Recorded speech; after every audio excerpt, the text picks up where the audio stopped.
गौतम बुद्ध के चरणों में नमन करते हुए, बाबा साहब नारी के मुक्तिदाता, संविधान निर्माता को कोटि कोटि नमन करते हुए, रविदास जी को नमन करते हुए, और भारत में जितने भी महापुरुषों ने काम किया उन सभी को कोटि कोटि नमन करते हुए आप सभी को क्रांतिकारी जय भीम, जय भीम, जय भीम।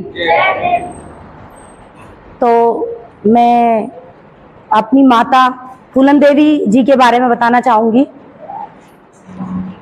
उनसे सबको प्रेरणा मिलती है। जब मैं बचपन में थी, मैं अपना अनुभव बताऊं तो स्कूल में कहते थे, जैसे हम थोड़ा लड़ाई कर देते थे, किसी से भी बोल देते थे तो कह रही जैसे ऐसे बोलते थे स्कूल में कि फूलन देवी बन रही थी क्या।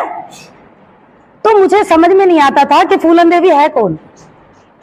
तो मैंने एक दिन पूछा कि फूलन देवी कौन है। वो डाकू है, सिर्फ डाकू का नाम दिया गया, लेकिन ये नहीं बताया गया कि उनका जो इतिहास था वो क्यों डाकू बनी, उन्हें किसने मजबूर किया, मतलब डाकू बनने पे।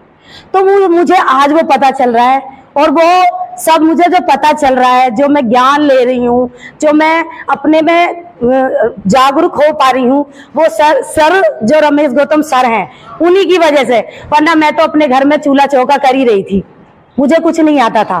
लेकिन अब मैं इतनी सक्षम हूँ कि मैं सामने वाले को बता सकती हूँ कि मुझे भी कुछ ज्ञान है। और उन्होंने छोटी सी उम्र में सब कुछ झेला। मैं सोचती हूँ जो लड़कियां चुप रह जाती हैं, सह जाती हैं, वो उनसे प्रेरणा लें कि उन्होंने क्या किया। 10 साल की उम्र में उनकी शादी हो गई, एक बूढ़े आदमी से कर दी गई, लेकिन उनका जीवन नहीं चल पाया। लेकिन उन्होंने एक कलम ना ठाके एक बंदूक ठाई। वो किस लिए ठाई? क्योंकि समाज ने उन्हें मजबूर कर दिया।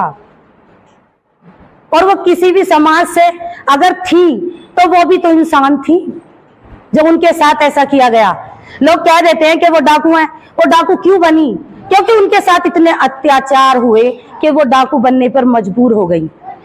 और उन्होंने इतिहास है पूरी दुनिया में कि उनके जैसा कोई, मतलब आज तक महिला पैदा नहीं हुई जिन्होंने एक लाइन में खड़े होकर 22 ठाकुरों को गोली मारी थी। तो हमको भी ऐसा ही बनना है, जहां हमें पड़े कलम की ताकत कलम ठानी चाहिए, जहां हमें पड़े तलवार की ताकत तलवार उठा लेनी चाहिए, और जहां में पड़े बंदूक की ताकत तो बंदूक भी उठा लेनी चाहिए। ये हमारा संघर्ष है। अरे मरना तो सबको है, आज नहीं तो कल। लेकिन सर जी कहते हैं कि कैसी मौत चाहिए, मुझको तो ऐसी मौत चाहिए कि दुनिया मुझे याद रखे। तो उसके लिए हमें काम करना पड़ेगा। देखो, ये नहीं है कि भाई तुम ही करो या हम करें, लेकिन सब मिलके करते हैं काम। तो थोड़ा थोड़ा हम घर की गृहस्थी तो हर कोई पाल लेता है, लेकिन बाहर समाज में भी हमें जाना चाहिए, देखना चाहिए। मैं सोचती हूँ, मैं बाबा साहब को, बुद्ध भगवान को बचपन से जानती हूँ, मतलब मानती हूँ। जाना तो मैंने अब जाके ना, उन लोगों से मैं जैसे कहती हूँ कि बाबा साहब की आपको विचारधारा को पढ़ना चाहिए, उनको जानना चाहिए। अपने घर में नहीं, बाहर नहीं जा सकते तो ठीक है, कोई बात नहीं, लेकिन कम से कम अपने घर से तो शुरुआत कीजिए।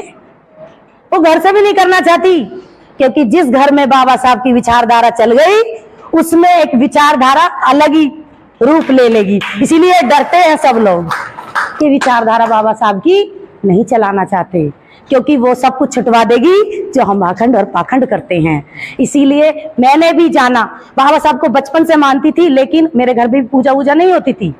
लेकिन क्या था, सत्संग ले रखा था मम्मी पापा ने। उस टाइम हम भी छोटे छोटे से थे, हमें क्या पता था कि क्या होता है।